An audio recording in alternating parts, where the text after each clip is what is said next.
80% de las personas que necesitan ayuda con temas relacionados con su salud mental no la encuentran. Desafortunadamente, muchas de ellas no la piden.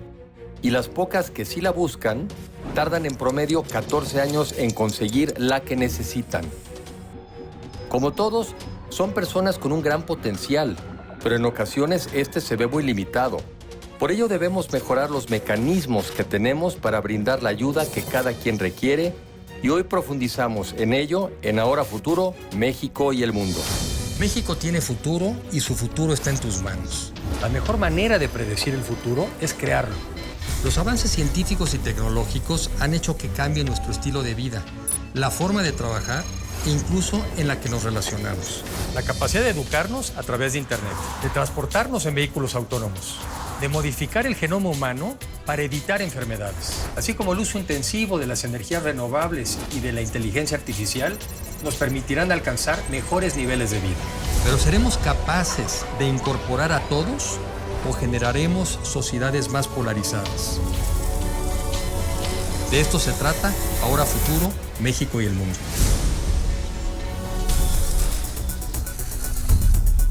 Yo he tenido temas de salud mental toda mi vida. O sea, el primer episodio de depresión que recuerdo fue a los 8 años. Entonces, realmente fueron muchísimos años de estar tratando de entender qué me pasaba, si era normal, si se podía curar, o quizás si era parte de mi personalidad y yo había nacido como inherentemente triste, ¿sabes? Y me fui topando con muchos diferentes tipos de intervenciones a lo largo de estos años, ¿no? Terapias tradicionales, no tradicionales, fui a terapia pública, también privado, intenté otro tipo de cosas más desde el lado espiritual, claro. Acupuntura, lo que tú quieras. O sea, intenté todo. Sí. Y llegó un momento en donde se juntaron como tres cosas. Por un lado, conocí un tipo de terapia que se llama cognitivo-conductual, que esta terapia, en muy pocas palabras, lo que te dice es como no son los hechos en sí lo que te afectan, sino la manera en la que tú percibes esos hechos, Sí. ¿no? Entonces, si tú trabajas en tu percepción y en tus pensamientos, puedes impactar la manera en la que tú te sientes. Eso es muy importante. El otro día, incluso con un historiador, dice, fíjate qué interesante, no hay hechos históricos, hay percepción de los hechos. Exactamente. Entonces, digo, valida mucho lo que tú dices. O sea, pues aparentemente hay un hecho, ¿no? Que es que llueve. Sí. Pero algunas personas dicen, qué maravilla, ve el agua, qué cosa tan extraordinaria. Y otros se imaginan el tráfico que va a ocurrir o que vas a manejar.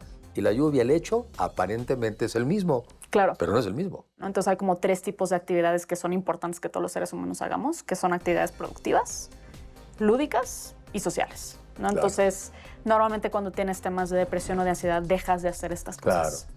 Entonces, pues ahí viene como un trabajo conductual de volverte a exponer ese tipo de cosas y empezarte a darte cuenta que son cosas que de hecho sí te hacen bien, ¿no? Sí, Entonces, la realidad es que otra cosa que aprendí justo en todo este camino es que hay intervenciones diferentes para diferentes cosas, ¿no? O sea, entonces no es necesariamente que un tipo de terapia, la humanista, gestalt, cognitivo-conductual, psicoanálisis, no es que sean buenas o malas, es que dependiendo de lo que tú quieres trabajar, hay una que te va a servir más que otra, Okay. ¿no? Entonces, mucho lo que me pasa con amigos que me dicen, es que fui a terapia, no me funcionó.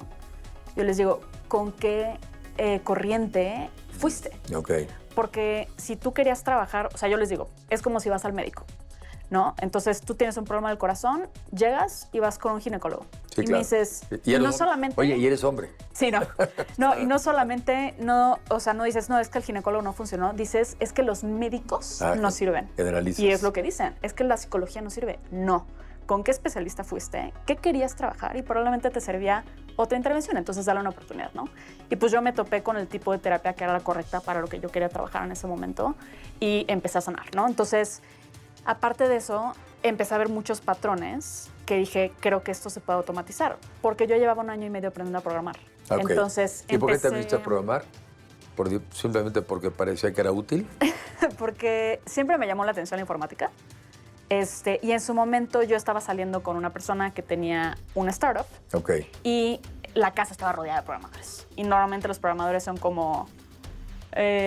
practican la palabra de la programación y todo el tiempo están diciéndole a todo el mundo de que métete en esto, está increíble y demás. Ok. Me llamó la atención, lo empecé a hacer, me gustó mucho y dije, mira, no tengo claro a qué me quiero dedicar, pero esto me va a servir. Claro, de no algo. hace daño. Entonces lo empecé a hacer, lo hice durante 1 año y medio y ahí es cuando se junta, o sea, empiezo a ver como patrones, aproximándome más desde la parte lógica que te lo da la programación, de oye, creo que esto lo puedo automatizar así, así, así, esto que me dijo la terapeuta, siento que, ¿sabes? Entonces, y pues también se junta un tercer elemento que es, obviamente, como busqué terapia, yo en ese momento estaba pasando por un momento difícil. Y entonces a mí de manera natural se me ocurría pues entrar a la tienda de la aplicación, escribir depresión y empezar a buscar aplicaciones y me doy cuenta que casi no hay. O sea, habían en ese momento 8 o 9 aplicaciones, todas en inglés. Y realmente no fueron útiles para mí, ¿no? Entonces ahí dije, se me hace que voy a crear algo. Okay. No lo hice con la intención de quiero un negocio y quiero ayudar a todas las personas que están viviendo lo mismo que yo. La verdad es que pues quizás mucho desconocimiento del tamaño del problema que obviamente ahorita conozco, pero en su momento en mi cabeza yo era la única persona en el mundo que se sentía así. Pero también me estaba graduando de un curso de programación que duró un par de meses y tenía que presentar un proyecto final y dije, si ya estoy haciendo esto, de una vez ya mato 2 pájaros de un tiro, lo presento y ya. Entonces, para mí de valor, lo presenté, se lo platiqué ahí pues, a las personas y ahí fue cuando me empecé a dar cuenta como, o sea, la reacción de la gente, como de, oye, ¿y cuándo lo vas a lanzar? Oye, ¿y sería apto para gente de tal edad y tal edad? Oye, ¿y dónde lo descargarías? Oye, ¿no necesitas ayuda para que esto salga más rápido? Oye, mi acelerador es tal, aplica. Y yo dije, se me hace que aquí hay algo que no se está pudiendo cubrir y pues si hay otras personas que le puede beneficiar esto que yo estoy creando para mí, pues lo hago. Buenísimo, buenísimo. Y entonces desarrollaste el producto, la plataforma, y entonces es una plataforma donde la gente la puede utilizar sobre todo para ayuda, más bien como de corto plazo, o también puedes andar estudiando el fenómeno, o más bien lo primero es ayuda. Pues realmente ya no lo pensamos como algo preventivo. O sea, no, súper importante aclarar, Yana no pretende ser un tipo de reemplazo para la ayuda profesional en absoluto, ¿no? O sea, sí algo puede ser un complemento si ya estás yendo con un terapeuta, pero no es un reemplazo. La idea es que sea como este primer lugar al que tú vas cuando estás en el lugar en el que yo estuve, que es, no sé qué tengo, no sé si es normal, no sé si esto requiere ayuda profesional o no, en qué momento busco ayuda, cómo busco ayuda, a quién busco, o sea, como todas estas cosas que normalmente no externamos. Y que no además a quién le preguntas, ¿verdad? Porque ya una vez que le preguntas ya revelas algo, que te sientes incómoda, no te sientes segura, no te van a entender, ya lo hiciste 10 veces antes y no te ha ido bien, entonces empieza siendo como una consulta muy privada. Exacto. Muy privada. Tú tienes este espacio en el que lo puedes hacer tan anónimo como tú quieras, le puedes ni siquiera dar tu nombre a Yana si no quieres. Y puedes hablar de lo que quieras. Oye, me está pasando esto no sé si es normal, no sé si debería de ver a alguien y demás. Entonces puede ser como este primer acercamiento en el que Yana puede empezar a acompañarte. Y nosotros, como lo pensamos, es que sea este espacio en el que tú puedas trabajar en las cosas del día a día, ¿no? En las cosas que no son cosas que necesariamente requieren atención profesional, pero que sí son cosas en donde, como carecemos mucho de educación emocional, en la escuela no nos dieron estas bases de entender nuestras emociones, expresarlas sanamente, todo esto no lo tenemos, pues Yana es como esta acompañante emocional, literalmente, que te ayuda a navegar todas las cosas que te pasan. Entonces, me peleé con mi novio, mi amiga no me saludó hoy en la escuela en la mañana, mis papás me castigaron, me despidieron de mi trabajo, todas estas cosas que no es algo necesariamente podrías... no es un tema de salud mental. Exacto, no es un trastorno, no es algo que requiera atención profesional. Puedes ir con un psicólogo, tú puedes ir al psicólogo, tengas o no tengas un tema de salud mental, nadie le caería mal. Pero son cosas que si yo aprendo a manejar mi día a día, es mucho más probable que yo no termine desarrollando un trastorno de depresión o de ansiedad porque estoy manejando estas cosas en lugar de reprimirlo, callármelo, empezar a... Exactamente. Oye, entonces, y esto está hecho en una primera etapa, me imagino, tú tenías una pregunta y tú la contestabas, y tenías una pregunta y tú la contestabas. Y entonces has formado una serie de respuestas, me imagino, que ya anticipan a una pregunta común. Y después, ¿qué son? Como árboles, o sea, tú vas y después ya que preguntaste esta, luego luego llegó otra, y tú misma, me imagino, vas descubriendo las preguntas que te van haciendo. Para algunas igual no tienes respuesta. O ya tienes también alguno de estos temas de inteligencia artificial que también vaya alimentando las respuestas. Pues justamente es como lo dices tú. O sea, Yana originalmente, siempre fue un chatbot.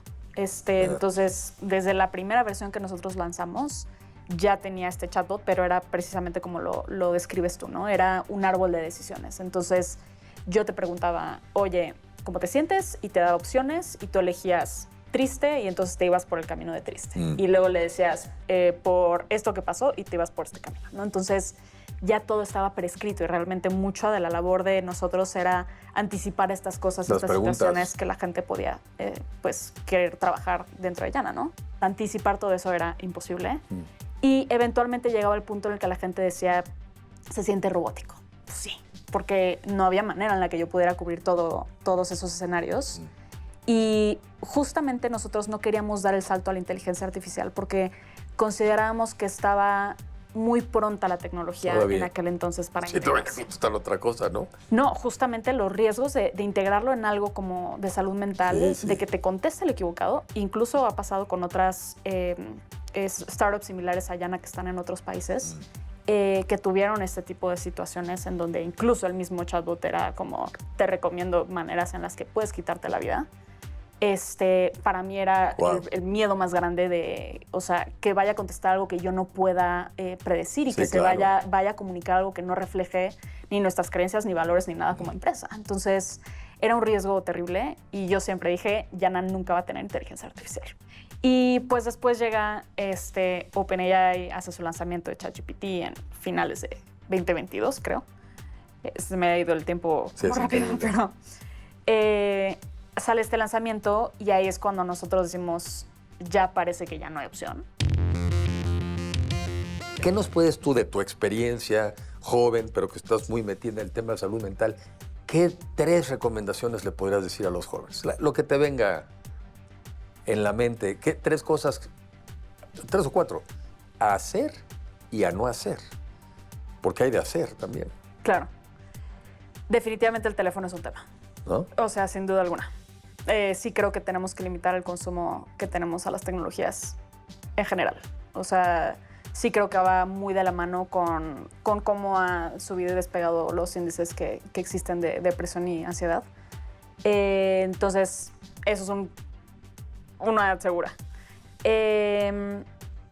Pensaría que otra cosa es el tema, pues las cosas clásicas que te dicen y que suenan cliché de tienes que hacer ejercicio, tienes que tomar Come agua, bien, tienes que comer bien. haz ejercicio, duerme. Y pues en general como un mensaje que les daría es como el no tengan miedo a pedir ayuda y tampoco crean que es necesariamente algo malo. O sea, no te hace tener un problema de salud mental, no te hace menos, no te hace débil, no te hace menos capaz o con menos posibilidades.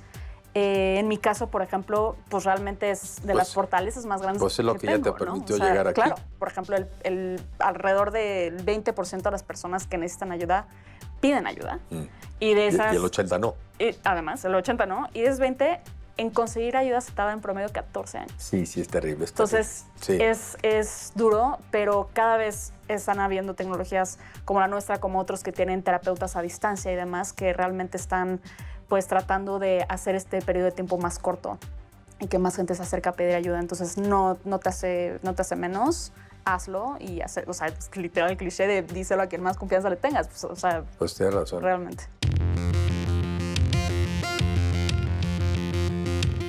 Pues a ver, yo creo que el tema de salud mental es importantísimo y me parece que varias cosas recojo aquí. Una, no es normal sentirse mal. No es normal sentirse mal. Entonces, rápidamente, si ya ve uno que es algo que ya se quedó más tiempo del razonable, hay que ver qué está pasando. Porque antes incluso describían, es que es melancólica. Así le decían el paciente. Sí. ¿De qué, qué tiene? Melancolía, ¿no? Depresión, le Sí. llamaban melancolía. Pero tampoco es cosa del otro mundo que tengamos días buenos, tengamos días malos, no somos unas maquinitas. Entonces, es como un equilibrio. Pero sí creo que cuando siente uno la duda de esto que estoy teniendo ya rebasa lo normal, hay que irse a atender. Pero también creo yo que hay mucho de que es tema de también trabajar el carácter. Es un tema fundamental porque hay que tener salud física y mental para poder prosperar y sentirse bien en la vida. Te agradezco mucho la oportunidad. Gracias por estar aquí con nosotros, Andrea. Muchas gracias. Muchas gracias.